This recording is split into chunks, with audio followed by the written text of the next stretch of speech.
বিসমিল্লাহির রহমানির রহিম। সম্মানিত উপস্থিতি, জকিগঞ্জ জনদাবি আদায় পরিষদ কর্তৃক আয়োজিত জকিগঞ্জের ঘন ঘন বন্যা নদীভাঙ্গন সমস্যার স্থায়ী সমাধানের লক্ষ্যে জকিগঞ্জের রাজনৈতিক সাংবাদিক নেতৃবৃন্দদের সাথে মত বিনিময় সভা আজকের উপস্থিত সবাইকে আমার ব্যক্তিগত পক্ষ থেকে অভিনন্দন, শুভেচ্ছা ও ঐক্যবাদ জানাচ্ছি। সম্মানিত উপস্থিতি, আমাকে বলা হয়েছে সংক্ষেপে আমার মতামত জানানোর জন্য। আমি কয়েস আহমদ, জকিগঞ্জ ইউনাইটেড অ্যাসোসিয়েশনের সহসভাপতি। আমি আজকের এই মত বিনিময় সভায় উপস্থিতিতে আমার দেরি হয়েছে, এই জন্য আমি ক্ষমা চেয়ে নিচ্ছি। আমি দুঃখিত। জকিগঞ্জের ঘন ঘন বন্যা নদীভাঙ্গন এটা চিরাচরিত সমস্যায় রূপান্তর নিয়েছে ইতিমধ্যে। এটা আজকের নয়, দীর্ঘদিন থেকে এই সমস্যায় জর্জরিত আমরা।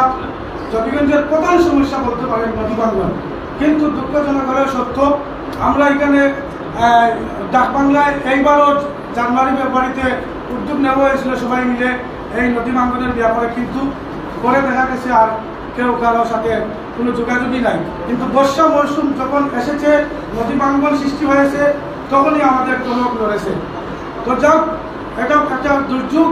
এই দুর্যোগ মোকাবেলা করার জন্য ইতিমধ্যে আপনারা দেখেছেন রাড়াইতে এবং লোয়ারমনে নদীভাঙ্গনে কীরকম ক্ষতিগ্রস্ত হয়েছেন। কারণ গতবার নরসিংপুরে পৌরসভার 1 নং ওয়ার্ডে নদীভাঙ্গনে আমার বাড়িও ডুবে গিয়েছিল।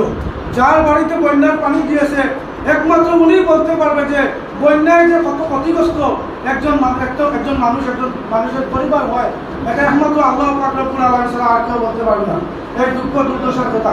তো এই জন্য এই যে জকিগঞ্জের প্রধান সমস্যা নদীভাঙ্গন, ঘন ঘন বন্যা, এটার জন্য আমাদেরকে দল মত নির্বিশেষে সবাই মিলে উদ্যোগ নিতে হবে। জকিগঞ্জের স্বার্থকে সর্বকিছুর ঊর্ধ্বে দেখতে হবে। আপনারা সিনিয়ররা যে কোনো উদ্যোগ নিলে আমরা অবশ্যই আপনাদের সাথে রাখবো। আমি জকিগঞ্জ ইউনাইটেড অ্যাসোসিয়েশন, আপনারা জানেন প্রবাসী একটা সংগঠন। জকিগঞ্জের 9টা ইউনিয়ন, একটা পৌরসভা নিয়ে আমরা দীর্ঘদিন ধরে কাজ করে যাচ্ছি। আমার সংগঠনের পক্ষ থেকে আমি কথা দিতেছি যে ইনশাল্লাহ আপনাদের সাথে থাকবো। এবং শুধু নদীভাঙ্গন নয়, আমরা জনগণ, সাধারণ জনগণ দুবেলা দুমুঠো ভাত খাওয়ার জন্য আপনাদের কারো কাছে যাব না, কিন্তু আমাদের এই জকিগঞ্জের জন্য প্রধান সমস্যা নদীভাঙ্গন এবং কি রাস্তাঘাট।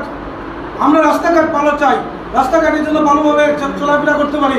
আমাদের ছেলেমেয়েরা ভালো শিক্ষা চায়, স্কুল শিক্ষা, এগুলা আইন শৃঙ্খলা বাহিনীর আজকে অবনতি, ঘরে ঘরে গ্রামে গ্রামে আজকে চুরি ডাকাতি, এগুলোর দিকে খেয়াল রাখতে হবে।